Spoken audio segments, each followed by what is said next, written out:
तो नौकरी कब चली गई फिर? ये 22 में।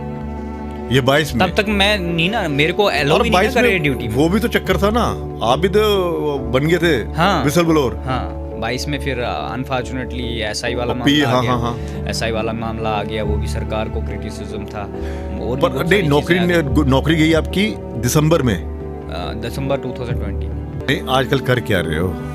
ये नहीं खुल के बता रहे ना। ई रिक्शा ऑटो जो है ना, सवारी वाला, वो किसी का ड्राइवर भाग जाता है, किसी दोस्त को फ़ोन कर लिया कि जब आपका ड्राइवर चलेगा मुझे बता देना, 8-10 दिन में वो चला लूँगा, अपने एक्सपेंसेस मैनेज करूँगा। क्योंकि प्राइवेट रहते कहाँ हो आप? मैं सुई हूँ। कहाँ से आए हो वैसे? मैं बेसिकली डिस्ट्रिक्ट रामबन से। रामबन से? तो मम्मी पापा वहीं पे रहते हैं? हाँ वहीं, मम्मी है नहीं तो पापा। अच्छा ठीक है। ये बहुत सारे मतलब इस वक्त भी मानसिक प्रताड़ना। इस वक्त भी अगर किसी हम मिनिस्टर से मिलते हैं या किसी कैबिनेट के मिनिस्टर से मिलते हैं तो वहाँ पे जाते हैं तो एकदम अपॉइंटमेंट लेके मिल गए, वो कहते हैं चलो जी जाओ कमिश्नर को मिलो, तो कमिश्नर बाहर बैठा देता है। कितने घंटे बैठते? बड़े कोई 2 घंटे, 2.5 घंटे, 1 घंटा ऐसे बैठा देते हैं। दिमाग में क्या चलता है? हर एक व्यक्ति का क्या होता है कि उसका एक टेम्परामेंट होता है कि आप हाइपर हो जाओगे, तो वो आपके पेशेंस, वहाँ पे पेशेंस कितने काम हो गया। तो अंदर गए तो आजकल के ऐसे ऑफिसर तो है नहीं, एक बार भी आपने थोड़ी सी ऊंची आवाज़ में बात कर दी, दूसरे दिन 353 में आपको FIR करवा देते। वो क्या होती है? वो होती है सेक्शन कि आपने जी पब्लिक सर्वेंट को अपना काम करने से ऑब्स्ट्रक्शन की। हाँ उसमें इंटरवीन किया, ऑब्स्ट्रक्शन की, मेरे पे लगाई थी 353 एक तहसीलदार ने। क्या हुआ था? ये 2019 की बात है, वो तो अभी तक केस पेंडिंग है, मैं उस पर बात नहीं कर सकता क्योंकि हाँ चलो ठीक है। हाँ वो नमस्कार, मैं हूं ललित खजूरिया। आज पॉडकास्ट में हमारे साथ मोहम्मद खलीक हैं। मोहम्मद खलीक से जानेंगे कि एक युवा के तौर पर क्या सपने हैं, पढ़े लिखे हैं, क्या करना चाहते हैं।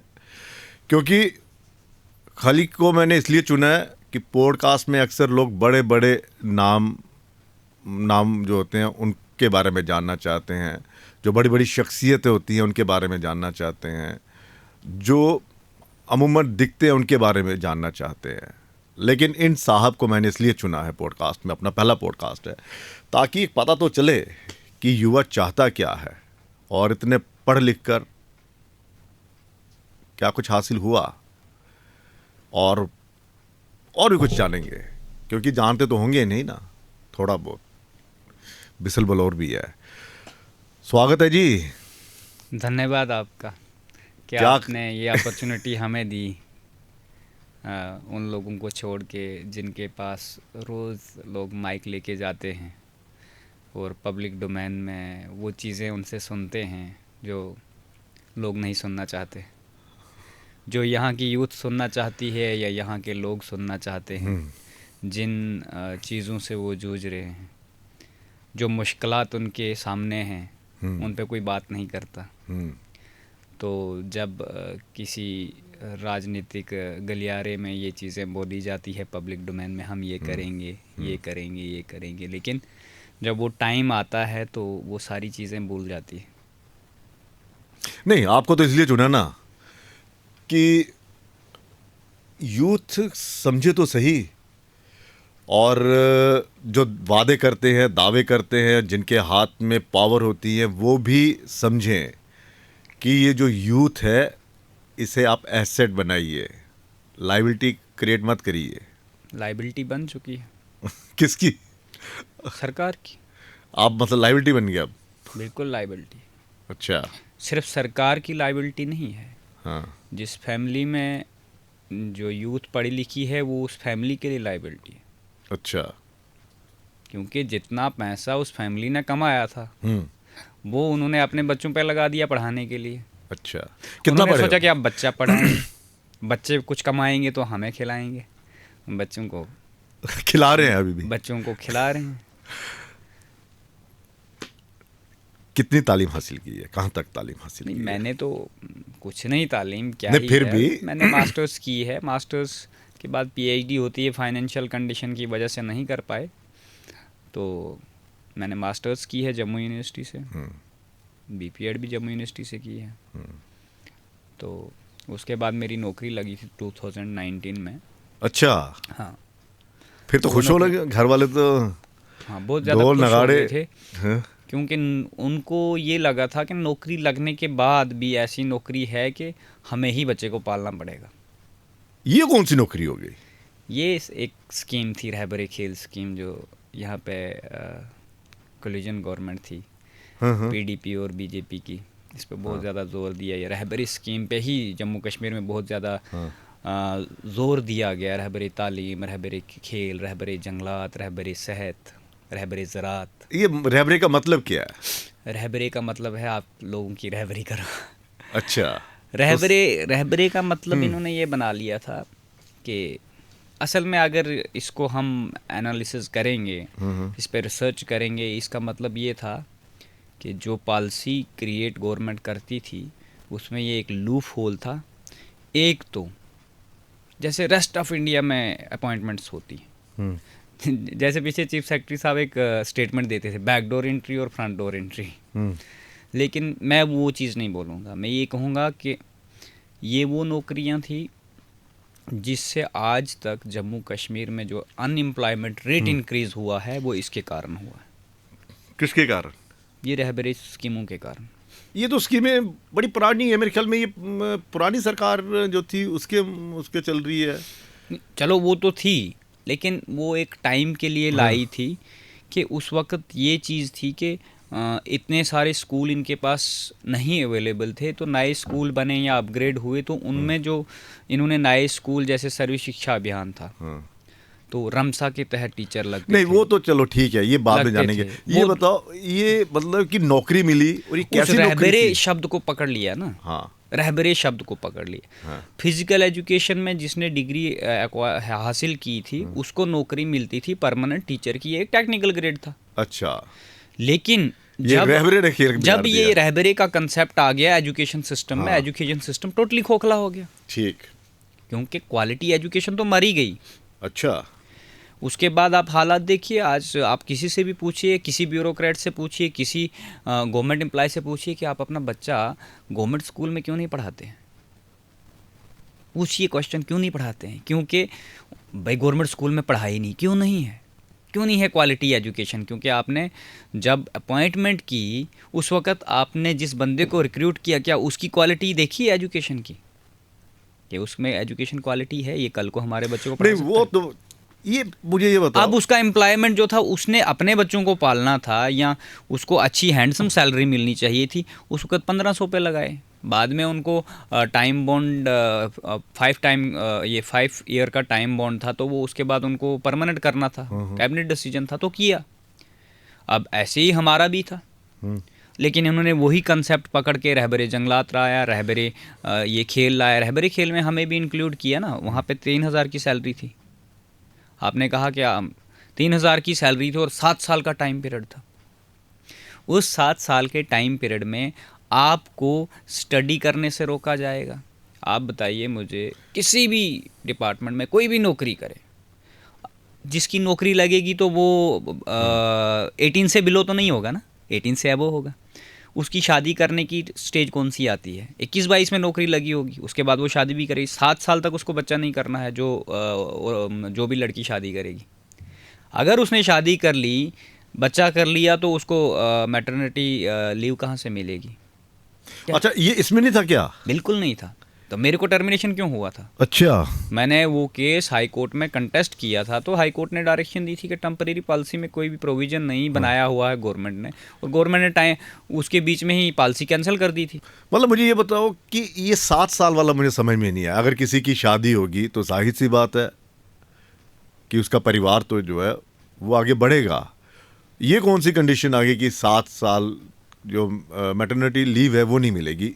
ये एक रहबरे वाली स्कीम में कोई भी लीव नहीं मिलेगी। लीवें जितनी टाइप्स की लीव है, एक्स्ट्रा ऑर्डिनरी लीव भी, वो भी नहीं। मैंने जो क्लेम किया था, मैंने एक्स्ट्रा ऑर्डिनरी लीव क्लेम की थी।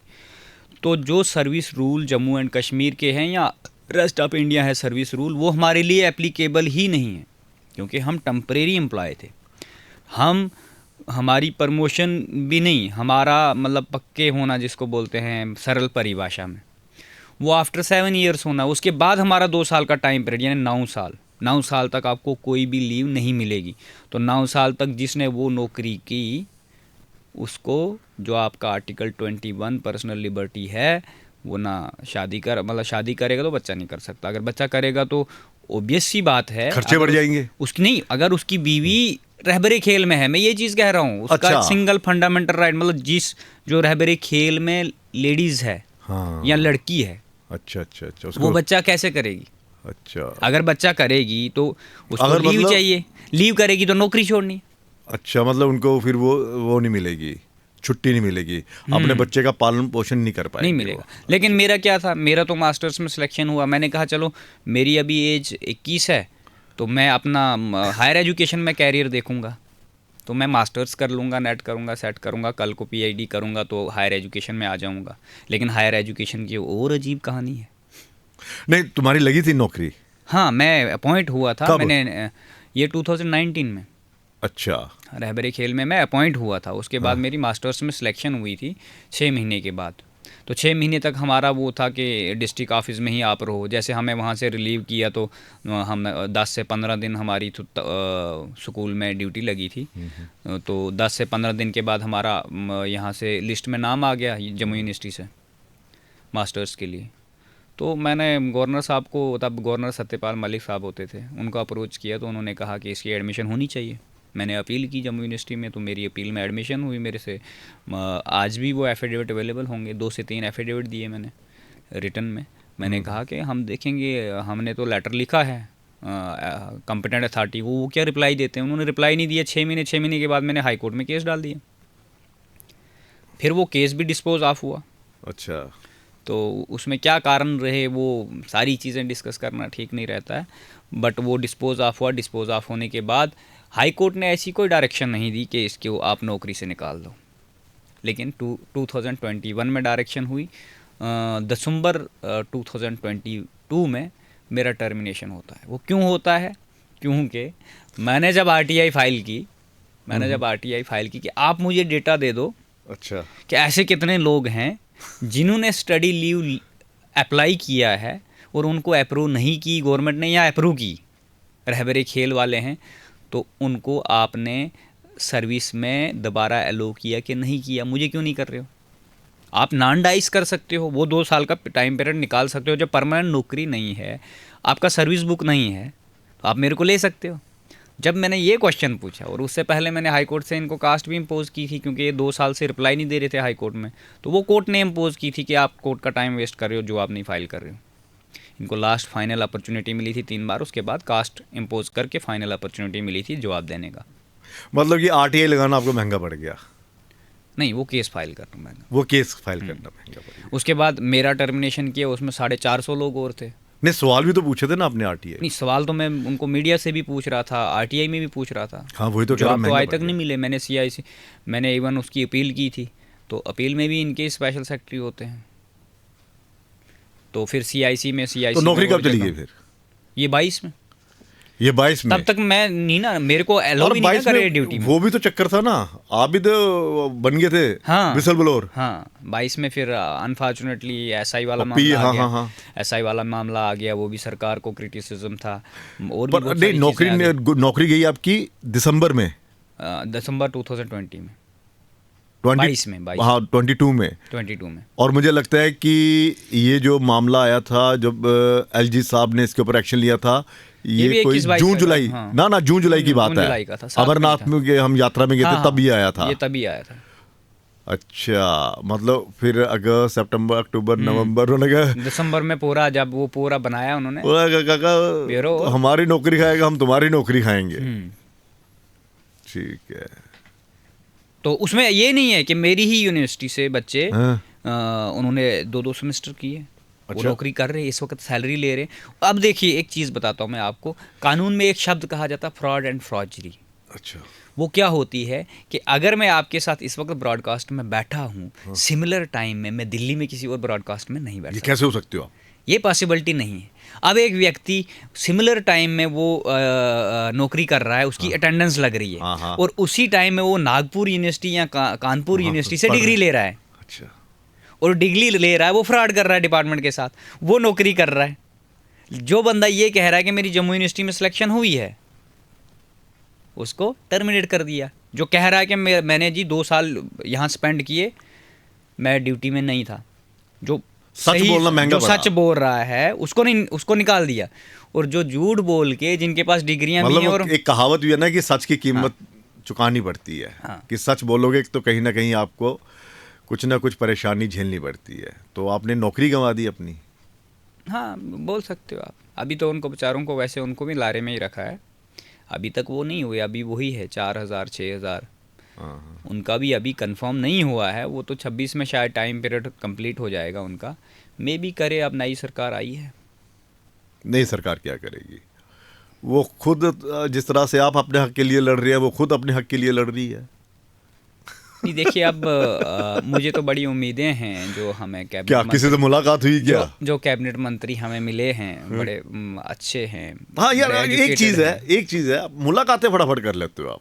मतलब जिससे मिलना हो, समय वक्त मिल जाता है आपको कि हाँ जी इस फला ऑफिसर से मिलना है, उस मंत्री से मिलना है। चलो अब मंत्री आए हैं, पहले नेताओं से मिल जाता था क्या टाइम? देखिए, रोक नहीं सकते पब्लिक को किसी भी कंटेस्ट में, कहीं पे नहीं है कि आप रोक सकते हो। हाँ, मेरे को बहुत सारे कमिश्नरों ने रोका, बाहर बिठा के रखना। अगर सुबह गए सेक्रेटरीट में तो बाहर बिठा के रखना, शाम तक बोला नहीं हम मीटिंग में बैठे हैं, फिर शाम को बोला नहीं जी अभी ऑफिशियल टाइम खत्म हो गया, हम नहीं मिलेंगे। ये बहुत सारे, मतलब इस वक्त भी मानसिक प्रताड़ना। इस वक्त भी अगर किसी हम मिनिस्टर से मिलते हैं या किसी कैबिनेट के मिनिस्टर से मिलते हैं, तो वहाँ पे जाते हैं तो एकदम अपॉइंटमेंट लेके मिल गए, वो कहते हैं चलो जी जाओ कमिश्नर को मिलो, तो कमिश्नर बाहर बैठा देता है। कितने घंटे बैठते हैं? बड़े 2 घंटे, 2.5 घंटे, 1 घंटा ऐसे बैठा देते हैं। कभी ऐसा है कि सुबह 10 बजे गए और शाम को 4-5 बजे वापस आना पड़ा? नहीं, ऐसा नहीं। मेरे डिपार्टमेंट का जो कमिश्नर है, मैं किसी का नाम नहीं लेना चाहता हूँ, मेरे साथ वो कभी मिले ही नहीं थे। ये जब नई सरकार बनी तो तब वो भी बड़े हाई अप्रोचेड लीडर से फ़ोन करवा के मैं उससे मिला था। अच्छा, यहाँ पे भी रेफरेंस दिया था, फिर जाके मैं अंदर गया था, नहीं तो साधारण व्यक्ति को बिना रेफरेंस के अंदर जाना शायद मुश्किल होगा। जब आपको इतनी देर बाहर बिठाते हैं, मतलब 3-4 घंटे बिठा देते हैं, उससे एक क्या होता है कि दिमाग में क्या चलता है? हर एक व्यक्ति का क्या होता है कि उसका एक टेम्परामेंट होता है। हाँ। कि आप हाइपर हो जाओगे। हाँ। तो वो आपके पेशेंस, वहाँ पे पेशेंस कितने काम रहोगे आप। तो अंदर गए तो आजकल के ऐसे ऑफिसर तो है नहीं, एक बार भी आपने थोड़ी सी ऊंची आवाज़ में बात कर दी, दूसरे दिन 353 में आपको FIR करवा देते हैं। वो क्या होती है? वो होती है सेक्शन कि आपने जी पब्लिक सर्वेंट को अपना काम करने से ऑब्स्ट्रक्शन की। अच्छा। हाँ, उसमें इंटरवीन किया, ऑब्स्ट्रक्शन की। अच्छा, पिछले साल की बात है या 2 साल पुरानी बात है मेरे ख्याल में? नहीं, मेरे पे लगी। आपको उठा तो लिया था किसी वहाँ से? नहीं, हाँ। वो तो चलो वो ऐसा ही वाले मामले में था, लेकिन मेरे पे लगाई थी 353 एक तहसीलदार ने। क्या हुआ था? ये 2019 की बात है। वो तो अभी तक केस पेंडिंग है, मैं उस पर बात नहीं कर सकता क्योंकि हाँ, चलो ठीक है। हाँ, वो चलो ठीक है, वो कोर्ट में सब्जुडिशियल मैटर। मतलब अब ऑफिसर्स के पास ये पावर है? नहीं, बहुत सारे मामले ऐसे आते हैं। आपने देखा नहीं था मैकडॉनल्ड वाले पे जब पर्चा लगा था? किस पे? मैकडॉनल्ड वाले होटल गुजर नगर में। क्या हुआ था? 353 लगी थी उस पर। अच्छा। तो और भी बड़े मामले हैं ऐसे। हमें तो वैसे, मैं आज आपके साथ इस ब्रॉडकास्ट में आया हूँ, मैं वो चीज़ें आपको बताने वाला हूँ कि जिस चीज़ के लिए हमने लड़ा है। जब आप इस तरह से गुजरते हो, इस दौर से गुजरते हो, ठीक है, तो जहन में क्या चलता है? घर वाले क्या कहते हैं? नहीं देखिए, घर वालों का क्या ही कहेंगे बेचारे। अब एक चीज़ होती है कि अगर आप किसी चीज़ को बड़े करीब से देखते हो, जैसे मैं जानता हूँ कि मैं ललित खजूरिया को जानता हूँ, बात करूँगा तो पहचानेगा, कहीं मिलेगा तो हाथ मिलाएगा, पूछेगा खाली क्या हाल है। तो ऐसी बातें होती हैं कि किसी व्यक्ति को किसी चीज़ के बारे में नॉलेज ही नहीं है, जानता ही नहीं, जानकारी ही नहीं है, तो उसको उस चीज़ से फ़र्क नहीं पड़ता है। अच्छा। अब मैंने जितनी भी चीज़ें होती हैं उसके पीछे कारण एक ही है, वो है करप्शन। अच्छा। वो है पैसा, महालक्ष्मी जिससे कहते हैं।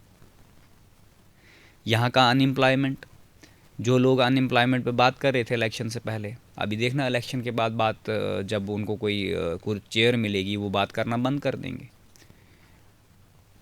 वो लोग क्यों? आपके कोई कुलीग, आपके भी कुलीग है ना? हाँ, सारे हैं। आपके प्रोफेशन की बात कर रहा हूँ। हाँ, तो आपके कोई कुलीग ऐसे होंगे जो पहले कोई मुद्दे को बहुत ज़्यादा तूल देंगे, बहुत ज़्यादा तूल देंगे, तो जब कहीं से इशारा आ गया तो चुप हो जाएंगे। नहीं, खैर अभी तक तो हमें ऐसे कोई नॉलेज नहीं है। नहीं, मैं भी नॉलेज की बात नहीं कर रहा हूँ, लेकिन आप नहीं हैं, पूरा हिंदुस्तान है, पूरे हिंदुस्तान में जर्नलिस्ट हैं। अच्छा, तो ऐसी ही बात है कि मैं एक एग्जांपल दे रहा हूँ, ऐसे ही हर एक जगह लॉबी है। अच्छा, हर एक फील्ड में लॉबी है, और उस लॉबी को हमने बहुत करीब से देखा है। वो एक शेर भी कहते हैं कि, चलो उसको छोड़ते हैं। तो मैं ये बात कह रहा था कि अगर इससे पहले यहाँ पे एजुकेशन, क्वालिटी एजुकेशन की बात आई, क्वालिटी एजुकेशन की बात आई, एम्प्लॉयमेंट की बात आई, या उन चीज़ों की बात आई कि जम्मू कश्मीर स्टेट में इस वक्त चल क्या रहा है, कि युवा को नौकरी क्यों नहीं मिल रही है, इस पे कभी किसी ने स्ट्रेस दिया क्यों नहीं मिल रही है? आप पूरा हायर एजुकेशन, कल परसों की आप दिसंबर 9 का आर्डर देखिए एनसीटी का क्या है। एनसीटी एक कॉन्स्टिट्यूशनल बॉडी है हिंदुस्तान में, जितने भी स्कूल, कॉलेज, यूनिवर्सिटीज़ चलती हैं तो उनके लिए मॉनिटर करने के लिए बॉडीज़ बनाई। तो जिस डिपार्टमेंट से मैं डिग्री कर चुका हूँ, जम्मू यूनिवर्सिटी से, पिछले 21 में भी हर साल वो डेटा लेती है कि वो रिकॉग्नाइज्ड रखती है उन कॉलेज को, यूनिवर्सिटीज़ को।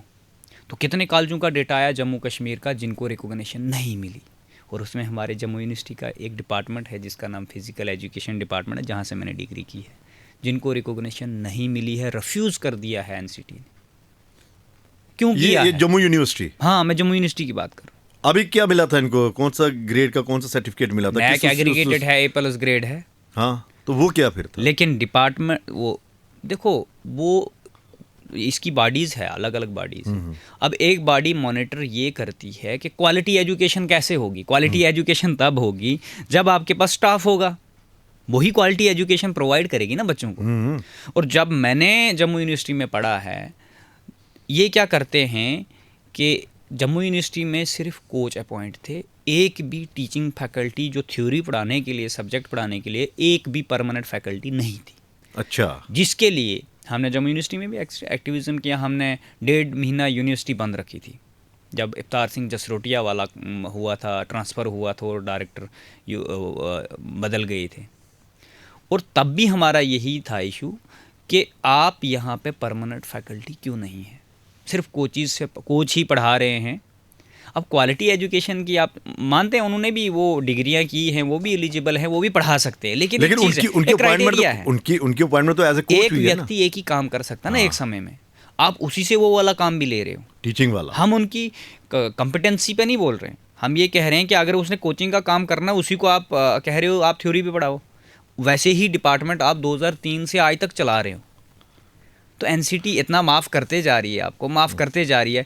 आज वो आपको सिर्फ इतना कह रही है कि आप हमें ट्रांसपेरेंसी बताओ भैया, डिजिटल है, आप अपना वेबसाइट बनाओ और वेबसाइट पे जितनी टीचिंग फैकल्टी है उनको अपलोड करो। तो अब क्या हुआ, वो डिपार्टमेंट बंद? देखिए सर, ओबियस सी बात है, उसमें क्या है, कानूनी तौर पे ये होता है कि आपकी जब उन्होंने फाइनल अपॉर्चुनिटी दी, 2 शोकाज नोटिस दिए जम्मू यूनिवर्सिटी को कि आप हमें अपने स्टाफ फैकल्टी का वो मेल बना, क्या बोलते हैं, आप मेल करिए डेटा कि आपने उनकी क्वालिफ़िकेशन क्या है, उसमें पूरा फॉर्मेट बना होता, वो फॉर्मेट में इनको सबमिट करना होता, वो नहीं हुआ। लास्ट पे उन्होंने आर्डर निकाला, रिफ्यूज़ कर दी रिकॉग्निशन जम्मू यूनिवर्सिटी के फिजिकल एजुकेशन डिपार्टमेंट की। अब इनके पास अपॉर्चुनिटी है, वो हर किसी के पास होती है, वो कानून भी देता है कि विदिन 60 डेज़ इनको उस आर्डर की अपील करनी है। अच्छा, अगर अगर उस आर्डर की अपील में ये कमेटी मान जाती है, वो एक कॉन्स्टिट्यूशनल बॉडी है, तो ठीक है, नहीं तो डिपार्टमेंट को ताला लगाना है। रिकॉग्नाइजेशन इन्होंने उसकी वो कर दी, और कल को एडमिशंस होती हैं, जो बच्चे एडमिशन ही नहीं होगी, वो मान्यता नहीं होगी, फिर एडमिशन ही नहीं कर सकते जनाब। अच्छा, हाँ, अगर उन्होंने रिफ्यूज फिर से कर नहीं, दिया, अभी ये रिकॉग्नाइजेशन नहीं की, उन्होंने इनकी कैंसिल कर दी, ठीक है, कर दी हुई है। तो अब जो पास आउट होंगे उनका क्या होगा? उन्होंने रिफ्यूज कर दी जनाब, कोई पास आउट कुछ नहीं होगा, उनका एग्जामिनेशन फॉर्म ही फिल नहीं होगा जब तक। नहीं, अभी जिन्होंने दी होंगे सर जो पिछला हो गया ना, हाँ, ये सेक्शन मतलब एक सेशन में एक अच्छा, बार अच्छा, होता है ठीक मॉनिटर। ठीक है, ठीक है। अगर उन्होंने दे दिया है वो वहीं रुक जाएंगे। अच्छा, वीसी साहब को मालूम है? हाँ मालूम है, बच्चों को भी मालूम है, बच्चों को भी मालूम है। बच्चों को ये कहा गया है चलो अभी। बच्चों को तो, बच्चे तो उस दौर से गुजर रहे हैं ना। हाई अथॉरिटी को पता है? बिल्कुल पता है। ये जो आई थी कमेटी जिन्होंने कौन सा ग्रेड दिया? वो अलग है, वो नैक एग्रीगेटेड हाँ। A+ ग्रेड, वो तो यूनिवर्सिटी को मिला हुआ है, वो नहीं तो है। वो अलग, उसमें अलग अदर डिपार्टमेंट भी आते हैं ना। ये सेल्फ फाइनेंस डिपार्टमेंट है। अच्छा। अगर सेल्फ फाइनेंस डिपार्टमेंट इतने समय से है, इसमें पीआईडी में हमने कौंसल से कहा था कि अप्रूव करो, जम्मू कश्मीर में फिजिकल एजुकेशन की पीएचडी नहीं होती है। अच्छा। हमें आउट ऑफ स्टेट जाना पड़ता है, और आउट ऑफ स्टेट में बहुत सारी ऐसी यूनिवर्सिटीज़ है जिनको एफिलिएशन नहीं है और लोग वहाँ से करते हैं, और बहुत हाईली एक्सपेंसिव यूनिवर्सिटी हैं, सिर्फ पैसा लेती हैं, और एक गरीब आदमी नहीं कर अगर सकता। यहाँ पे ऐसा कुछ हो रहा तो फिर तो कई कॉलेजेस में तो ऐसा भी होता होगा। नहीं, त्रिकुटा कॉलेज को इन्होंने मान्यता दी थी, आप भी करवाओ जी कोर्स, उसको भी नहीं मिला है रिकॉग्नाइजेशन। नहीं, बीएड कॉलेज जितने जम्मू मेरे कहने कश्मीर का में, मतलब एक कॉलेज नहीं। जैसे कोच वहाँ पर उनको लेक्चर्स वगैरह दे रहे हैं, उनको पढ़ा रहे हैं, हाँ। जो कोच लगे, वैसे तो ये भी होता होगा कि भाई साहब आप जिस सब्जेक्ट को जानते नहीं उसी की अपॉइंटमेंट भी कर दी गई होगी, चलिए आप इसी से गुजारा कर लो। तो क्यों नहीं हो रहा है? जो मेरा सब्जेक्ट है, जिसमें मैं पिछले साल एज ए गेस्ट फैकल्टी इन्होंने बुलाया था MM कॉलेज में मुझे, हाँ। उसे पिछले साल मेरे को कॉमर्स में बुलाया था। हाँ। जबकि नेशनल एजुकेशन पॉलिसी आई 2020 में, जो नरेंद्र मोदी जी ने लाई और उनकी सरकार ने लाई, उनको फेल करने वाले लोग कौन हैं? क्या उस फेल पॉलिसी को फेल करने वाले लोग कौन हैं? आपके साथ क्या हुआ? उसमें जो नेशनल एजुकेशन पॉलिसी 2020 की आई, उसमें कुछ नए सब्जेक्ट इंट्रोड्यूस हुए। वो नए सब्जेक्ट क्या थे? नए सब्जेक्ट जैसे अभी हम डिजिटल में ब्रॉडकास्ट आपने किया है, लोग इसको देखेंगे, तो उसमें कम्युनिकेशन आ जाता है, डिजिटल टेक्नोलॉजी आ जाती है, कम्युनिकेशन आ जाता है, वो एक सब्जेक्ट बन गया। फिर कंप्यूटर एप्लीकेशन हो गया, ये भी कंपलसरी बन गया। अंडरस्टैंडिंग इंडिया है, ये भी है, ये भी पढ़ना है। ये 2-2 क्रेडिट के हैं। 2-2 क्रेडिट का मतलब ये होता है कि अगर सेमेस्टर 6 महीने का है, तो 6 महीने जो सब्जेक्ट पढ़ा जाता है उसको बोलते हैं 2 क्रेडिट। उसमें टोटल आई थिंक 40 लेक्चर होते हैं, अगर मैं गलत ना हूँ। तो 2 क्रेडिट और 4 क्रेडिट के कोर्स होते हैं, माइनर और मेजर सब्जेक्ट बोलते हैं उनको, उनकी टर्मिनोलॉजी में। तो उसमें हेल्थ एंड वेलनेस इंपॉर्टेंट हो गया कि हर बच्चे को ज्ञान होना चाहिए कि उसने अपनी जितनी भी डिजीज़ हैं, ये जब कोविड आया था तो उसके बाद WHO ने भी देखा, रिकमेंडेशन दी, तो फिर health and wellness compulsory subject कर दिया, हर एक कॉलेज बच्चे को पढ़ना है। इवन ये 9th तक कर दिया था, तो वहाँ पे भी इन्होंने हमारा वो हक मार के वहाँ पे लगा दिए BSc नर्सिंग वाले। अच्छा। जबकि उसमें एलिजिबिलिटी बनती है, वो सब्जेक्ट पढ़ता है फिजिकल एजुकेशन वाला, यहाँ पढ़ता है MBBS। अच्छा। MBBS वाला प्रेस्टिजियस जॉब छोड़ के, जिसको इंटर्नशिप 60,000 इंटर्नशिप मास्टर्स में मिलती है या PG कोर्स में मिलती है, वो वाली नौकरी छोड़ के 15,000 वाली तनख्वाह वाली नौकरी तो कॉलेज में करने आएगा नहीं। अच्छा। फिर बच गए हम लोग फिजिकल एजुकेशन वाले। तो फिजिकल एजुकेशन वालों के लिए ये कश्मीर डिवीज़न में पोर्टल ही नहीं ओपन करते हैं। जम्मू में मैंने करवाया तो उल्टा जब मेरा नंबर आया तो उसके पीछे जितनी भी पोस्टें थी वो सारी रिटर्न करके कहने लगे हम बायोकेमिस्ट्री से पढ़वाएंगे। जो पहले की PTI लगे जिन्होंने गेम्स एंड स्पोर्ट्स का मतलब वो करवाने हैं, इवेंट करवाने हैं, हम उनसे पढ़वाएंगे, लेकिन आपको नहीं लगाएंगे भैया। तो जबकि ये post, this is the arrogance of the college principal. College principal कहते हैं कि दिस इज आवर प्रोरोगेटिव, ये हमारा प्रोरोगेटिव है। लेकिन ये नहीं सोच रहे हैं कि इस मुल्क की असेंबली ने एक बिल पास किया, वो बिल एक कानून है और उस कानून से ऊपर कोई नहीं है। इवन इंडियन कॉन्स्टिट्यूशन से ऊपर सुप्रीम जो है वो कानून है, सुप्रीम कोर्ट भी नहीं है। एक कॉलेज का प्रिंसिपल उस कानून से ऊपर है, वो उसका प्रोरोगेटिव है, वो उसमें व्यक्ति को, एलिजिबल व्यक्ति को अपॉइंट करेगा या नहीं करेगा, ये कॉलेज का प्रिंसिपल डिसाइड करेगा। तो क्या हुआ फिर, फाइनल क्या हुआ? फाइनल ये हुआ कि जम्मू कश्मीर में 73 कॉलेज जम्मू में है, 72 कॉलेज आई थिंक कश्मीर में है, अगर मुझे डेटा याद नहीं होगा। उन कॉलेजों में से सिर्फ 5 वैकेंसीज़ एकेडमिक अरेंजमेंट के थ्रू भेजी गई। उसमें कोई परमानेंट अपॉइंटमेंट नहीं है। इससे पहले गेस्ट फैकल्टी लगाते थे, गेस्ट फैकल्टी 2-2 महीने के लिए लगाते थे। अब अड़ाक मैंने करवाया था ज़ोर शोर दे के, मीडिया में बाइट शाइट दे के, तो सिर्फ 5 व्यक्ति उसमें रिक्रूट हुए हैं। एक MM कॉलेज में, एक साइंस कॉलेज में, एक क्लोहत्रान कॉलेज डोडा में है वहाँ, और कठुआ में 2 पोस्टें और सांबा में। क्या लगे हैं वो लगे हैं एज एकेडमिक अरेंजमेंट। पोस्ट तो वो असिस्टेंट प्रोफेसर की है। अच्छा। तो यहाँ पे किसी असिस्टेंट प्रोफेसर कंट्रेक्चुअल को असिस्टेंट प्रोफेसर थोड़ी बोला जाता है, एकेडमिक अरेंजमेंट। Academic arrangement. और रेस्ट ऑफ इंडिया में कोई नहीं जानता ये क्या बकवास है जी academic arrangement. This is the मतलब आप एक बंदे की रेपुटेशन को अगर आप एक्सपीरियंस लेके जाओगे out of Jammu and Kashmir, बोलोगे हम जी एकेडमिक अरेंजमेंट थे, क्या बोलेंगे? एकेडमिक अरेंजमेंट क्या है भाई? एकेडमिक अरेंजमेंट आपका एक्सपीरियंस का कैसे कंसिडर होगा? तो ये हालात है। अच्छा, अब सैलरी की बात करेंगे, यहाँ पे सैलरी की बात करेंगे। जो सैलरी लद्दाख में सैलरी 57 मिलती है असिस्टेंट प्रोफेसर कंट्रेक्चुअल को, और जम्मू कश्मीर में कितनी मिलती है? कितनी? जम्मू कश्मीर में मिलती है, जब गेस्ट फैकल्टी लगाते हैं, 600 रुपया पर लेक्चर। वर्किंग डे के हिसाब से उसकी 15 से 16 हज़ार बनती। 28,000 फिक्स है, 25,000 जो नेट सेट नहीं है उसको मिलती है। उससे ज़्यादा तो आप यहाँ पे अब ऑटो रिक्शा जो चलाते हैं वो भी 30,000 कमाते हैं। सिक्योरिटी गार्ड जो लगते हैं प्राइवेट स्कूलों में, उनकी भी इतनी सैलरी हो ही जाती, क्योंकि वो पार्ट टाइम में कुछ और भी कर लेते हैं ना साथ में। तो आप मुझे बताइए कि एक रिसर्च स्कॉलर की, this is the value of the research scholar in Jammu and Kashmir right now. और जब आप ये ग्रेविंस लेके किसी ब्यूरोक्रेट के पास जाओगे या किसी लीडर के पास जाओगे, लीडर तो आपको क्या सुनेगा? वो सिर्फ बताएगा अच्छा क्या इशू है, ये इशू है, ठीक है मैं अभी फ़ोन करता हूँ डायरेक्टर को या करता हूँ जाओ मैंने कमिश्नर सेक्रेटरी को, जाओ मैंने कह दिया जाओ आप जाओ। जब आप मिलने जाओगे उससे बात करोगे, हाँ जी हम देखेंगे, हमारी नोटिस में आ गया, हम देखेंगे।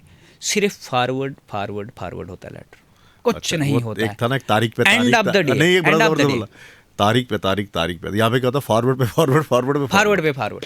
और एंड ऑफ द डे कोई रिप्लाई नहीं मिलेगा। RTI एक्ट है, रोज सुप्रीम कोर्ट की जजमेंट आता है, रोज हाई कोर्ट की जजमेंट आती है, भाई RTI में आप रिप्लाई दे दो। यहाँ पे मैंने 400 RTI फाइल करके रखी है। RTI क्लोज करनी, यहाँ से हमने डेटा मांगा होगा, वहाँ से वो एक पेज पे पावरफुल ब्यूरोक्रेट हो गया ना फिर इसका मतलब इस वक्त। हाँ ब्यूरोक्रेट यहाँ तो जम्मू में तो ब्यूरोक्रेट ही हैं। कौन है कि किसके पास पावर? अभी सरकार बनी है, सरकार के पास अभी बिजनेस रूल ही नहीं बने हैं। एक्सरसाइज क्या करेंगे जब आपके पास कोई पावर ही नहीं? एक्सरसाइज क्या करेंगे? अभी एक बात चल रही थी, अब मैं बात कर रहा था आप ही से, तो आपने कहा था ना कि वो मिलने नहीं दे रहा था। मैंने कहा यार ये मिलने दो, वरना क्या कुछ मैं किसी से। अच्छा वो कमिश्नर की बात, हाँ क्या था? नहीं वो तो मैं कह रहा था कि मतलब जब तक सरकार नहीं थी तो उससे पहले मैं कभी उससे मिल नहीं पाया था। नहीं वो दूसरा फलसफा दूसरा था वो आपका, जब आपने कहा था कि अगर वो मैं उसको भी मैं जला देता, ये वो कर देता, आग लगा देता, ये वो, तो मुझे इससे नहीं मिलने दे रहा। नहीं वो एक दूसरी चीज़ थी। वो ये थी कि जो सुनाओ ना ये चीज़ सुनाओ ना, मतलब इंसान कितना मतलब कितना फ्रस्ट्रेट हो जाता है। मैं ये कहने की बात ये नहीं मेरा देखो मेरा वो उन तमाम वाक्यों को जानना और लोगों को बताना ये है कि एक यूथ जो है वो कितना फ्रस्ट्रेट है, किस दबाव से गुजर रहा है, किस तरह से उसे तंग किया जाता है, और फिर उसके दिमाग में जहन में क्या आता है और वो अपनी ज़ुबान से वो कह देता है। देखो जो SI वाला स्कैम हुआ था, जिस SI की स्कैम में मैं हो गया, विंकल शर्मा हो गया, कार्तिक भगत हो गया, ये सारे बच्चे जो भी उसको लीड कर रहे थे प्रोटेस्ट को, तो उस वक्त उस प्रोटेस्ट में यहाँ का ऐसा कोई नेता नहीं था मेन स्ट्रीम पॉलिटिक्स के या कहीं के भी कि जो उसमें नहीं आए थे। इवन जो उस वक्त रूलिंग पार्टी के थे उन्होंने भी हमारे फेवर में बहुत सारे बयान दिए थे कि नहीं जी है अगर, तो LG साहब ने भी एक बार कैंसिल किया। तो मतलब उसी चीज़ को अपना हथियार बना के कि हाँ जी हम लोगों के साथ ट्रांसपेरेंसी से यहाँ पे इतना बड़ा स्कैम हुआ, तो हमने इसमें ट्रांसपेरेंसी लाने के लिए फिर दूसरी कंपनी ले आए जिसको हमने हाई कोर्ट में कंटेस्ट वो ठीक है, वो सब पता है, वही वो ठीक क्या है। हुआ था। अब हमें उम्मीद थी, जब मैनिफेस्टो बने थे सारी पार्टियों के, तो हमें पता था कि भाई जो ये मैनिफेस्टो बने हैं तो इसमें कुछ होगा। अब बात करेंगे हम एज रिलैक्सेशन वाले मामले की। हाँ। एज रिलैक्सेशन वाले मामले की इधर रिजर्वेशन भी आ गई। रिजर्वेशन में मैं भी आ गया, उससे पहले मेरे पास रिजर्वेशन नहीं थी। मैं तो आ गया ही, लेकिन वो वेस्ट पाकिस्तानी रिफ्यूजीज जिन पे पूरा पॉलिटिकल एजेंडा चला, वो ठीक है, मैं वहीं जा रहा हूँ, जो आप बात मुझसे सुनना चाहते हो मैं वहीं जा रहा हूँ। तो एक बार हम किसी से डिस्कस कर रहे थे कि हमने कहा कि हमें इन चीज़ों पे बात करनी है आगे। अच्छा। जो आज वर्तमान में सरकार आई है तो हमें उनसे मिलना है, हम इस चीज़ पे डिस्कस करेंगे। तो उन्होंने कहा नहीं, आप 5 से 6 हज़ार बच्चे लेके आ जाओ मिलने के लिए। मैंने कहा अगर मैंने कहा उस दिन हमारे साथ 5 से 6 हज़ार बच्चा, मैं कह रहा हूँ मिलना किससे था? मिलना तो हमने कहा था कि हमें चीफ मिनिस्टर साहब से मिलाओ। अच्छा, उमर साहब से? उमर साहब से मिलाओ हमें। तो उन्होंने कहा कि नहीं इतने बच्चे, फिर बाद अच्छा, मतलब कि 4-5 हज़ार बच्चे लाओ। मैंने कहा अगर 5 हज़ार बच्चा मैं उस वक्त इकट्ठा कर पाता, हमारे साथ आ जाते, तो क्या पता अब गवर्नर साहब का राजभवन बंद हो जाए। हो भी सकता था, क्योंकि जो कच्ची छावनी में उस वक्त माहौल बना था, तो फिर हमने तो पीसफुली, क्योंकि हम लॉ अबाइडिंग पर्सन हैं। अच्छा। हमें तो उससे पहले कितनी प्रिवेंटिव डिटेंशन हुई हमें पता था। नहीं, ये बात मेरे जहन में मतलब आ रही है और समझ में भी नहीं आ रही है। जहन में तो आ गई है, लेकिन अब वो जहन कह रहे हैं कि वो क्या पता उनका 4-5 हज़ार वो ताकत दिखानी थी, वो ताकत दिखानी थी उनको। देखिए सर कि ये 4-5 हज़ार लोग हैं, आपसे कितनी मोहब्बत करते हैं, आपके लिए ये आए हैं और इस मैटर को सुलझा दीजिए। क्या वो था? नहीं लग रहा था ऐसा। अब उसमें देखो, इंसान का, if I am not incorrect hypothetically, कि हाइपोथेसिस लगाता है, एक आइडिया लगाता है कि ये भी हो सकता है, ये भी हो सकता है, वो प्रोबेबिलिटी बन जाती है। हाँ। लेकिन मैं वो उस चीज़ में नहीं जाऊंगा। क्या पता चीफ, मैं मिला हूँ उमर साहब को इससे पहले भी बहुत जो चीफ मिनिस्टर साहब है, मैं पहले भी मिला हूँ, इलेक्शन पहले भी। वो ऐसी बात नहीं करते, यूथ के लिए बात करते हैं। तो अभी हमारी मुलाकात हुई नहीं है, हम मिलेंगे इंशाल्लाह। हमने रखा है कि एडवाइज़र साहब आएंगे तो हम जाएंगे मिलने के लिए। नहीं, उम्मीद, दुनिया उम्मीद पे कायम है, लेकिन ये चीज़ें हमें लगता है कि उनके पास पहुंचेंगी, उनके पास एड्रेस करेंगे, क्या आउटपुट आएगा उसके बाद हम रिएक्शन करेंगे। इसका मतलब ये चीज़ें उनके पास पहुंच, अगर हमें उम्मीद नहीं होती जनाब, अगर हमें उम्मीद नहीं होती, हम उस दिन वो प्रेस कॉन्फ्रेंस आपने भी कवर किया था जो रिजर्वेशन वाले मुद्दे पे हुआ था, हमने क्या प्रेस कॉन्फ्रेंस में कहा था। तो ये बात नहीं है कि वो यूथ अभी हमें फॉलो नहीं कर रही है, अभी तक उनको नौकरियाँ नहीं मिली हैं, अभी तक आइडेंटिफाई नहीं हुई। हायर एजुकेशन में पोस्टें आई जनाब। हमारा यूथ सर्विस एंड स्पोर्ट्स जो डिपार्टमेंट है, जिसको कैबिनेट मंत्री सतीश शर्मा जी हैं, उसमें 2 चीज़ें आती, एक आता है हायर एजुकेशन, एक आता है जो एजुकेशन है वो यूथ सर्विस एंड स्पोर्ट्स के अंडर आता है। वो वाली पोस्टें जो लेक्चरार की है वो कहाँ से निकलनी है, वो कैबिनेट मंत्री सतीश शर्मा साहब से वो देखनी। लेकिन हमारी बैकलॉग की पोस्टें थी सिर्फ 24, वो निकली हैं। आज तक जो बाकी पोस्टें हैं उन पोस्टों पे पूरे स्कूल खाली, कहीं पे फिजिकल एजुकेशन, प्राइवेट स्कूल में चले जाओ वहाँ पे कंपलसरी सब्जेक्ट है, गवर्नमेंट स्कूल में चले जाओ कहीं फिजिकल एजुकेशन मिलेगा ही नहीं। अगर आप फिजिकल एजुकेशन की थ्योरी पढ़ा ही नहीं रहे हो तो आप क्या प्रमोट करोगे, आपकी स्कीमें सारी फेल हो जाएंगी। जितनी भी प्रधानमंत्री साहब ने खेलो इंडिया लेके आए हैं, कोई भी स्कीम लेके आए हैं, वो सारी स्कीमें फेल हो जाएंगी जब आप थ्योरी का किसी को ज्ञान ही नहीं दे रहे हो कि है क्या चीज़। बिल्कुल सही। लेकिन हमारी लेक्चरार की एक सिंगल पोस्ट नहीं आई, ये बहुत इम्पोर्टेंट, ये बहुत इम्पोर्टेंट, ये जो 575 वाली पोस्ट है अभी निकली है, ये बहुत इंपॉर्टेंट इशू है। ये जो बाकियों ने तो हल्ला गुल्ला करके प्रोटेस्ट करके तो अपनी पोस्ट बढ़ा ली। एक चीज़ वो है, अच्छे से सुनना, कौन सी, जो 3000 रिक्रूटमेंट हुई, जिसमें मैं भी रिक्रूट हुआ 2019 में रहबरी खेल, वो 3000 लोग हैं। हमारे पास वैकेंसीज, एक आरटीआई में मेरे को रिप्लाई दिया इन्होंने, 524 पोस्ट हैं कि 584 पोस्ट हैं। हाँ, परमानेंट टीचर की पोस्ट। अच्छा, वो परमानेंट टीचर की पोस्ट है 524 के, इतनी है, इतनी है। इधर से 3000 बच्चा रिक्रूट हुआ है रहबरी खेल में, जो कोई भी पोस्ट क्रिएटेड पोस्ट नहीं है, टेम्परेरी है। उन्होंने जब वो पॉलिसी कैंसिल हुई तो उन्होंने कितने प्रोटेस्ट किए, आपने भी कवर किया होगा। बिल्कुल बिल्कुल। यहाँ वो प्रोटेस्ट इसलिए किए, उन्होंने वहाँ पॉलिसी में प्रोविजन था कि ये पोस्टें तब तक रिजर्व रहेंगी जब तक वो लोग परमानेंट नहीं होते। 3000 लोग परमानेंट करने हैं रहबरी खेल वाले। अच्छे से सुनना ललित जी, ये बहुत इंपॉर्टेंट टॉपिक है। 3000 वो करने हैं। रिक्रूटमेंट कब हुई? 19 में। 19 से लेकर 26 तक कोई रिक्रूटमेंट नहीं होगी फिजिकल एजुकेशन टीचर की। Door close. मतलब 26 तक नहीं होगी? हुई नहीं ना, अभी 26 आने वाला, नहीं हुई। लेकिन वो पोस्टें उसके बाद भी रिजर्व हैं किन के लिए? जो रहबरे खेल लगा लिए। तो नई पोस्ट कहाँ से आएगी? अब 26 आने टीचर की पोस्ट खत्म। टीचर की पोस्ट खत्म होगी department youth service and sports में। अब बची लेक्चरर की। लेक्चरर की पोस्ट क्रिएट नहीं की है। लेक्चरर की पोस्ट जो है बैकलॉग की 24 पोस्टें इन्होंने ये पीछे रिक्रूट किए हैं, उसमें मेरे 2 क्लासमेट भी लगे हैं।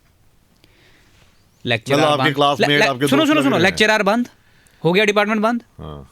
अब बचा हायर एजुकेशन। हायर एजुकेशन में हमारा सब्जेक्ट है हेल्थ एंड वेलनेस आया है, जो नया नेशनल एजुकेशन पॉलिसी 2020 में इम्प्लीमेंट हुआ, जिसमें इस वक्त हमारी जगह संस्कृत वाला पढ़ा रहा है रजौरी कॉलेज में, हमारी जगह बॉटनी वाला पढ़ा रहा है, हमारी जगह उर्दू वाला पढ़ा रहा है। मतलब ये जो मैं आपसे पूछ रहा था, हाँ, वो अब बच्चा ये कॉलेज के प्रिंसिपल के पास प्रेरोगेटिव है। आपके सब्जेक्ट जो है वो लोग पढ़ा रहे हैं। हाँ, जो आपने पढ़ा, ये आरटीआई में उन्होंने रिटर्न में दिया है कि ये नोडल प्रिंसिपल की डायरेक्शन है हमें। पहली आरटीआई जो मैंने पहले मतलब क्या, एक बार फिर से हमारे दर्शकों को समझाओ आराम से, ध्यान पूरे से, मतलब सरल भाषा में। आपके मतलब फिजिकल एजुकेशन के लिए वहाँ पे टीचर्स की जरूरत थी, लेक्चरर्स की क्या थे? मैं समझाता हूँ सर। एजुकेशन सिस्टम जो है, एजुकेशन सिस्टम में एक तो आता है गेस्टेड पोस्ट जो लेक्चरर की, एक आती है फिजिकल एजुकेशन टीचर की पोस्ट जिससे हम पीटीआई कहते हैं। स्कूल में लगता है, हायर सेकेंडरी में लगता है, या मिडिल स्कूल में लगता है। तो एक पोस्ट ये होगी यूथ सर्विस स्पोर्ट्स के अंडर आती है। ठीक है। दूसरा आ गया हायर एजुकेशन। हायर एजुकेशन में हमारा आता है जैसे प्रोफेसर की पोस्ट आ गई। ठीक है। तो पीटीआई की पोस्ट आ गई। पीटीआई पोस्ट होती है जो फिजिकल एजुकेशन के जितने भी गेम्स एंड स्पोर्ट्स हैं वो करवाता है। उसके अंदर वो रहता है, फिजिकल डायरेक्टर भी होता है और उसमें असिस्टेंट डायरेक्टर भी होता है। बहुत सारी पोस्टें, ये पोस्टें सारी हैं यूथ सर्विस एंड स्पोर्ट्स के जो डिग्रियां होल्डर हैं उनके लिए। अब 2019 में पोस्टें रिक्रूट हुए, हम रिक्रूट हुए, या रहबरी खेल वाले जो रिक्रूट हुए वो हुए 3000 लोग, उसमें से 2700 काम कर रहे हैं। ये जो आप बता रहे हो कि संस्कृत वाला पढ़ा रहा है, इसके ये हायर एजुकेशन में जो हेल्थ एंड वेलनेस 2020 में इम्प्लीमेंट हुई। हाँ, जो सब्जेक्ट में आपको अभी 4 बोल रहा था ये इंट्रोड्यूस हुए उसमें। ठीक है। कंपलसरी पढ़ना है, यानी कंप्यूटर की नॉलेज पढ़ा कौन रहा? आप मतलब आप में से किसी की उसमें सिलेक्शन नहीं ना, तो उसमें अभी तक परमानेंट कोई पोस्ट क्रिएट हुई ही नहीं, कोई लगाया ही नहीं ना कॉन्ट्रैक्चुअल, क्योंकि वो बड़ा लंबा प्रोसेस है, वो हम डिस्कस करेंगे। ना ही कॉन्ट्रैक्चुअल पे लगाया हुआ कोई, ना ही कॉन्ट्रैक्चुअल पे लगाया कोई, तो फिर ना ही गेस्ट फैकल्टी लगाया कोई। फिर कौन कर रहा है? अब 2020 से आज क्या चल रहा है? 25। हाँ। कितने साल हो गए? 4 साल। 4 साल ललित जी, 4 साल कौन पढ़ाते रहा वो सब्जेक्ट? मेरा यही क्वेश्चन था आरटीआई कि 4 साल से आप रिजल्ट कैसे बना रहे हो? टेम्परिंग हो रही है या फेयरवे से हो रही है? आपने कोई लगाया ही नहीं, ना गेस्ट फैकल्टी लगाया। अब जम्मू के टॉप 5 कॉलेज थे जिनमें से 2 में मैं काम कर चुका हूँ। Commerce, parade, Gandhinagar, science college और एमएम कॉलेज। एमएम कॉलेज में 2 महीने, कॉमर्स में 2 महीने। अब कौन पढ़ा रहा है इन 4 सालों में? जो आपने कहा कि इन 4 सालों में किस तरह से आपने बच्चों के एग्जाम लिए, 2024 तक 4 साल हो गए, किस तरह से ये किया? ये गेस्ट फैकल्टी लगाते थे। गेस्ट फैकल्टी, हाँ, ये 4 मतलब ये जो 4-5 कॉलेज थे, साइंस कॉलेज हो गया, कॉमर्स हो गया या एमएम हो गया, यहाँ पे गेस्ट फैकल्टी लगता। लेकिन बाकी कॉलेज जितने हैं, हाँ, बाकी कॉलेजों से जब मुझे इन्फॉर्मेशन मिली तो प्रिंसिपल ये बोलता है भैया पीटीआई को बोलता है आप पढ़ाओ। अब कहीं जगहों पे 34 पोस्टें तो इनकी पीटीआई ही नहीं अवेलेबल है कॉलेजों में, वहाँ कौन पढ़ाएगा?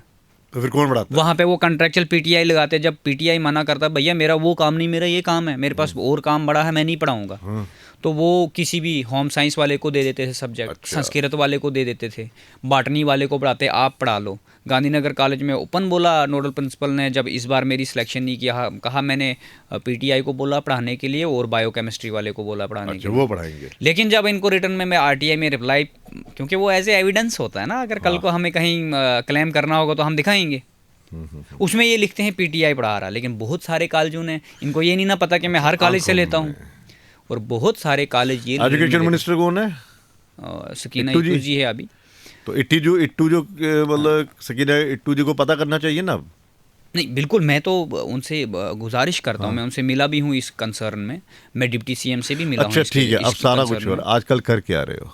मैं ऑटो चला रहा हूँ। ऑटो रिक्शा होता है ना, ये जो ई रिक्शा आया है। मजाक कर रहे हो या हकीकत नहीं में? ये हकीकत है, मैंने तो अपने एक्सपेंसेस मैनेज करने के लिए, क्योंकि सकीना इतू जी ने दो फ़ोन किए डायरेक्टर साहब को कि आप बताओ जी, आपने, मैंने कहा कि गांधीनगर कॉलेज में विड्रा कर दी पोस्ट, क्या बोलते हैं अपना कॉमर्स कॉलेज ने विड्रा कर दी पोस्ट रातों रात। 2 दिन काउंसलिंग रोक के 17-18 को काउंसलिंग रोकी। मेरा दूसरा नंबर था, एक पोस्ट वैकेंट थी कुल्होत्रान कॉलेज जहाँ पे 50 से 60 एडमिशन नहीं पड़ी। यहाँ पे 1,500 एडमिशन है, जहाँ पे आपको 5 से 6 सेक्शनें बनेगी या 7 सेक्शनें बनेगी। सेक्शन की कैपेसिटी भी 35 बच्चा होता है। ये चलो 50 ही बना दें, 100 ही बना दें। 1000 बच्चे में से अगर ये आधे बच्चों को आधे सेमेस्टर में देंगे तो 5 से 600 बच्चा बनता है एक सेमेस्टर में, फर्स्ट सेमेस्टर में। तो 600 बच्चों की तो 6 सेक्शनें बनेंगी, और 6 सेक्शनों को आप 2 महीने में तो मैनेज नहीं करवा पाओगे। हफ्ते में 2 ही क्लासें करवाओगे एक सेक्शन की। आप बताओ हमें कि आपको तो 3 स्टाफ रिक्वायरमेंट है, आप एक भी नहीं लगा रहे हो, कैसे चला रहे हो कॉलेज को? अब एनसीटी वाली बात आ गई। एनसीटी क्या मॉनिटर करती है? एनसीटी यही चीज़ मॉनिटर करती है। नहीं, आजकल कर क्या रहे हो? आजकल ये नहीं खुल के बता रहे ना आप। ई रिक्शा ऑटो जो है ना, हाँ हाँ, सवारी वाला, वो तो चला वो रहे हो। किसी का ड्राइवर भाग जाता है, किसी दोस्त को फ़ोन कर लिया कि जब आपका ड्राइवर चलेगा मुझे बता देना, 8-10 दिन में वो चला लूँगा, अपने एक्सपेंसेस मैनेज करूँगा। क्योंकि कहाँ प्राइवेट रहते, कहाँ हो आप? मैं सुई हूँ। कहाँ से आए हो वैसे पीछे? मैं बेसिकली डिस्ट्रिक्ट रामबन से। रामबन से। तो मम्मी पापा वहीं पे रहते हैं? हाँ वहीं, मम्मी है नहीं तो पापा वहीं अच्छा रहते। ठीक है।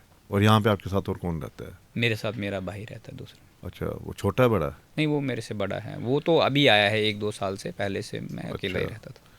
यहाँ पे जम्मू यूनिवर्सिटी में तो फिर- पढ़ते थे तो इतना खर्चा होता है यहाँ पे रहने का? तो वहीं से मैनेज कर रहे हैं ना। अभी मैं मतलब अभी कोई आपको कोई लेक्चर नहीं मिल रहा, कोई गेस्ट? नहीं, मैंने दिया था प्राइवेट स्कूल, अब मैं नाम नहीं लेना चाहूँगा, मैंने बहुत सारे प्राइवेट स्कूलों में इंटरव्यू दिए। नहीं हुआ? 8,000 सैलरी ऑफर करते हैं।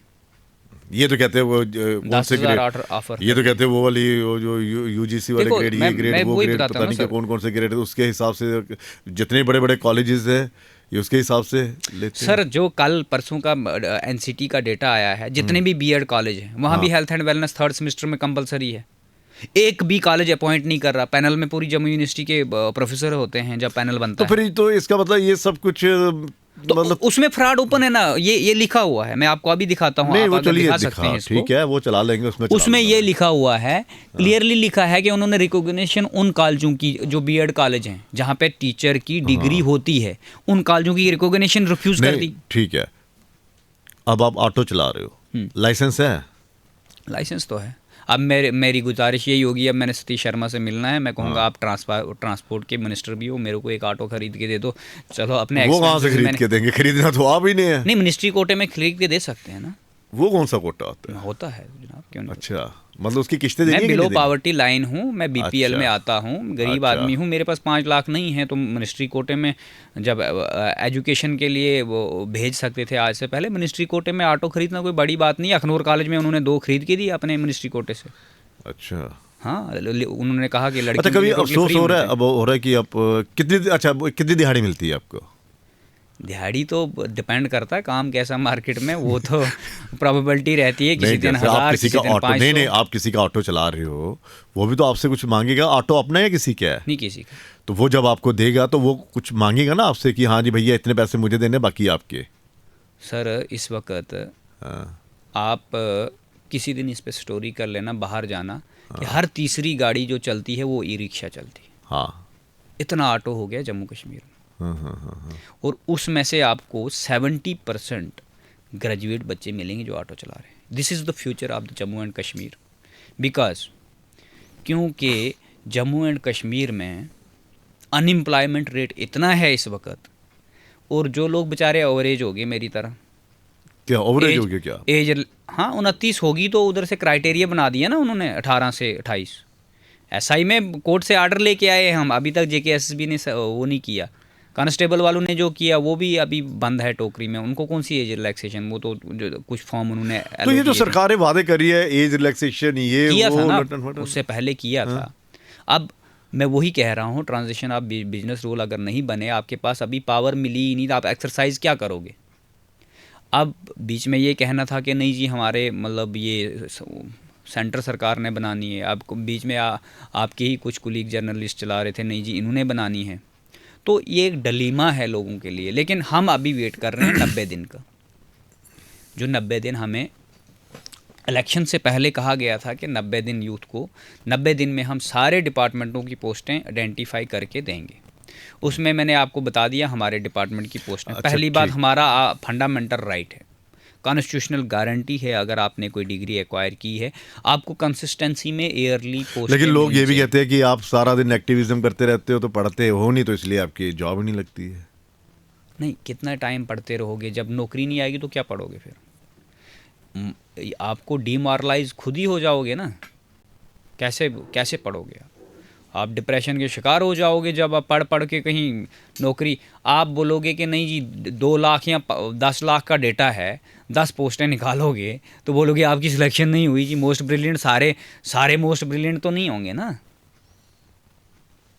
जब आप 100 या 200 पोस्टें दोगे, उस पर 2000 फॉर्म लगेंगे, तो उसमें सिलेक्शन एक्सपेक्टेड है ना। 2 लाख में कहाँ से हो जाएगी, सारे तो सिलेक्ट हो नहीं सकते ना, उसमें 100 ही सिलेक्ट होना है। ठीक ठीक ठीक।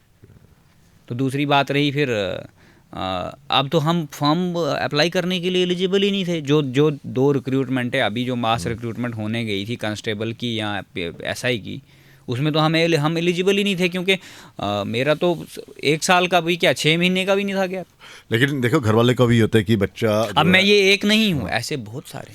अब घर वाले हैं वो कहते हैं कि बच्चा हमारा पढ़ लिख के गया है, अच्छी हाँ, उसने तालीम नौकरी ले हासिल की, लेगा। डिग्री ले ली है उसने, और अब कह रहे थे 2019 में नौकरी भी लग गई थी, तो रिश्ता विश्ता भी आया था कि कोई नहीं? नहीं, तब तो आया था। तब आया था। तब तो आया था। अब तो कोई फ़ोन भी नहीं करता है घर वाला। फिर आप सोसाइटी के अंदर जब आपको पढ़ने लिखने के बाद आप पढ़ी लिखी बातें किसी से करने लग रहे हो कि जिसको उतनी समझ नहीं आती है आपकी पढ़ने लिखने की बातें, तो वो आपको पागल घोषित कर देते हैं। नहीं, अब कोई रिश्ता देखिए हंसी इसलिए आ रही है तो जब आपने कहा कि अब तो कोई पूछता भी नहीं है, कौन पूछे? लेकिन ये जब है आपके बड़ा पास- सीरियस, ये बहुत सीरियस, ये serious matter है, इसका data है ठीक ललित जी। है। मुझे हंसी इसलिए आ गई क्योंकि इन्होंने उस अंदाज में कहा, लेकिन क्या वाकई में यही कारण है कि जो बच्चे सेटल नहीं हो रहे हैं वो भी जो है शादी नहीं कर रहे हैं? आपने शादी इसलिए नहीं की? नहीं, ये एक बहुत बड़ा बोझ है इस वक्त में। आप बोल रहे थे कि स्टार्टिंग में आपने बोला था कि जम्मू कश्मीर की यूथ जो है वो सरकार ने लाइबिलिटी बना दी। मैंने कहा नहीं, वो अपनी फैमिलियों पे भी लाइबिलिटी बनी है। क्यों बनी है? क्योंकि हर एक व्यक्ति इस वक्त, मैंने पहले भी बहुत सारे इंटरव्यू में ये चीज़ बोली थी, जब मैंने जुनेद हाशमी साहब के साथ इंटरव्यू किया था, उनको भी मैंने कहा था कि जम्मू कश्मीर की यूथ डिप्रेशन में है। इसलिए है क्योंकि उनकी इनिशियल स्टेज है 22 से 25 या 30, इसमें उनको नौकरी मिली तो शादी भी होगी। अब जम्मू कश्मीर का ही डेटा है, ये मेरे मुंह के शब्द नहीं है, ये जम्मू कश्मीर का डेटा है कि अनमैरिड कपल सबसे ज़्यादा हाई रेट में जो है वो जम्मू एंड कश्मीर में है इस वक्त। क्यों है? क्योंकि फैमिली जो ढूंढ रही पढ़ा लिखा लड़का, नौकरी वाला। उनको डिग्रियों से मतलब नहीं ना है, नौकरी से मतलब है। तो नौकरी गवर्नमेंट दे नहीं रही है, और जैसे आपने वो बताया, कह रही है एम्प्लॉयमेंट आपका वही है पकोड़े वाला, यहाँ तो अभी ई रिक्शा वाला आ गया है। हाँ पहले तो पकोड़े वाला था, पकोड़े तलना एक बहुत बड़ा रोजगार तो है ये। अब तो अब ई-रिक्शा। आप अंदाज़ा लगाइए, ये मेरे साथ ही नहीं है, ऐसी बहुत सारी यूथ है जम्मू कश्मीर में। नहीं, वो तो बहुत आपने बताया कि percentage जैसे ही है। आपकी नौकरी लगी आपकी शादी का एक वो आ गया। हाँ, उस वक्त गवर्नमेंट नौकरी आ गई जी। उनको नहीं पता था कि इसके कॉन्सिक्वेंसेस क्या हैं फर्दर। तो फिर वो आपने तो हाँ मुझे नहीं की? पता था ना। हाँ कर दी थी, या घर वाले तो प्रेशर डाल रहे होंगे ना? नहीं, तब तो मैं सोच रहा था नहीं मैं मास्टर्स कर लूँगा, मैं हायर एजुकेशन में आऊँगा। अब हायर एजुकेशन भी देख ली, हायर एजुकेशन भी देख ली ना, क्योंकि जिस कॉलेज में मैंने फर्स्ट टाइम गया था, क्या बोलते कॉमर्स कॉलेज, वहाँ एक डिपार्टमेंट में एक ही प्रोफेसर था, वही एचओडी था, और वहाँ पे बाकी सारा कॉन्ट्रैक्टर स्टाफ अपॉइंट होता था साल के साल। तो मैं कहता हूँ कि एनसीटी जैसे ये फिजिकल एजुकेशन को रिफ्यूज़ किया, एनसीटी इधर क्यों नहीं मॉनिटर कर रही तो बाकी कॉलेजों को? अब किसी तरह का कोई रिश्ता, कोई शादी करने का है इरादा, या जब तक ये कसम खा शादी लिया? तो तब करेंगे ना जब हमारे पास ललित जी कोई बैठने के लिए, जिसको लाना है उसके लिए घर भी होना चाहिए। तो वो तो दूसरी कहानी है, वो जो आपसे मैंने डिस्कस नहीं की कि वो घर 19 से पहले ही डैमेज हो गया, जो आज ट्रेन चल रही है नारदान रेलवे ने तब ही कर दिया था। अच्छा। और उसका कंपनसेशन आज तक नहीं मिला है, और उसका मैटर आज तक सब जुडिश है, वो 5-10 साल से केस चल रहा है। मतलब आप इस दौर से भी गुजर रहे हैं? हाँ, जो आपको मैंने कहा था कि मेरे ऊपर 353 लगी थी, हाँ हाँ हाँ, वो जो सब जुडिश मैटर की बात कर रहा था मैं, तो वो 19 का मैटर है, वो मैटर वहीं से क्रिएट हुआ है। अच्छा।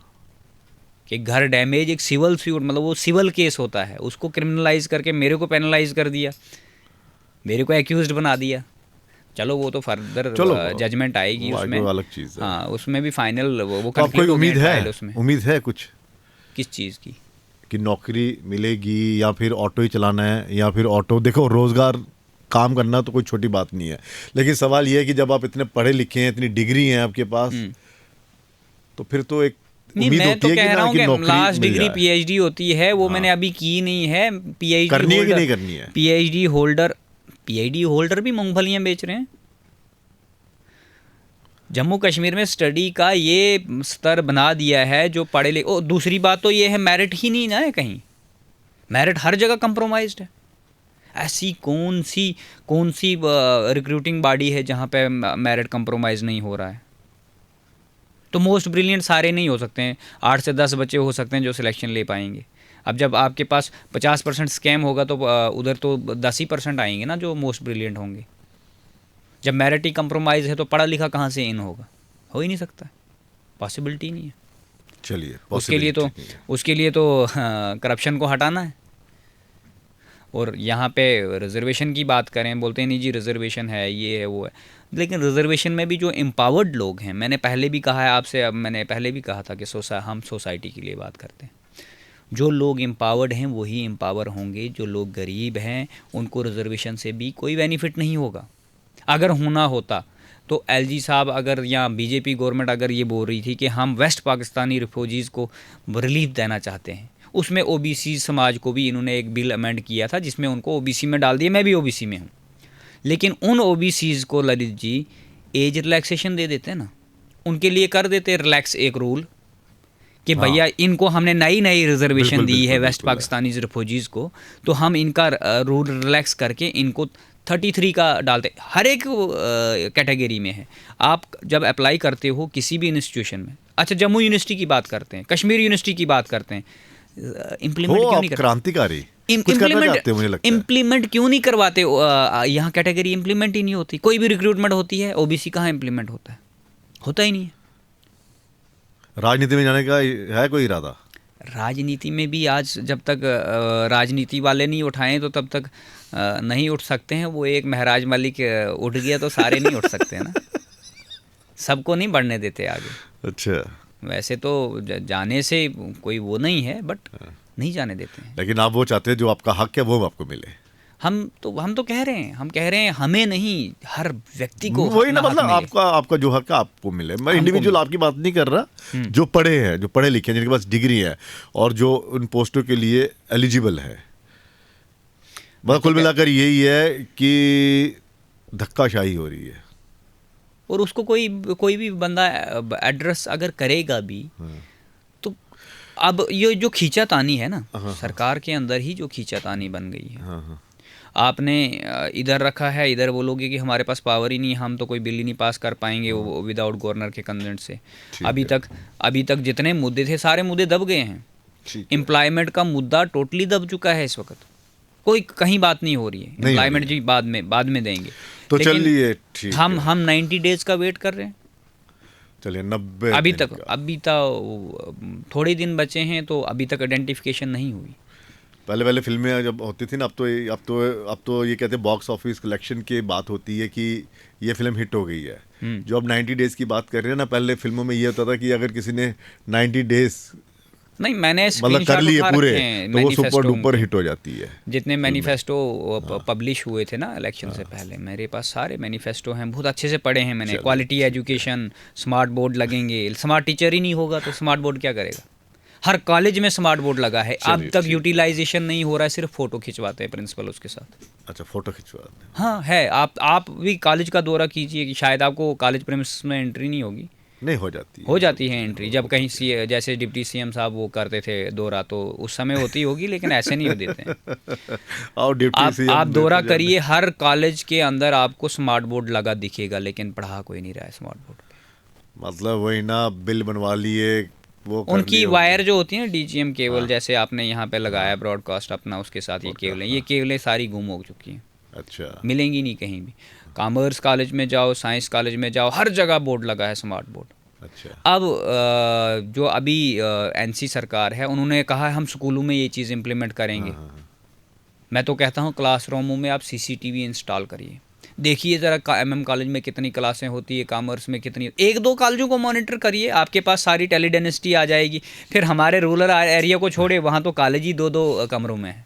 चलो ठीक जिस तहसील से मैं आता हूँ, उस तहसील में साइंस स्ट्रीम आई थी 2019 में, और आज तक वहाँ आईआईटी के 2 कमरों में पूरा कॉलेज चल रहा है। अच्छा, आज तक बिल्डिंग अप्रूव नहीं हुई पीडीडी डिपार्टमेंट से, ये और भी ना एक साइंस स्ट्रीम बैठी मेरी, क्योंकि मैं वहाँ पे भी। अच्छा, कोई फॉर्म भरा है किस चीज़ का?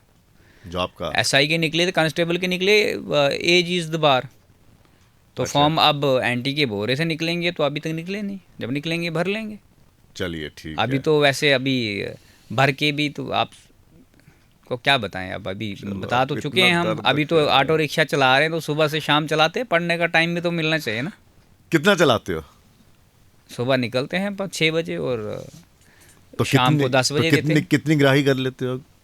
ज़्यादा से ज़्यादा अगर हद ही कर लूँगा तो 2000। तो 2000 में आपका कितना? 1000 रुपये। 50%? हाँ 50% है।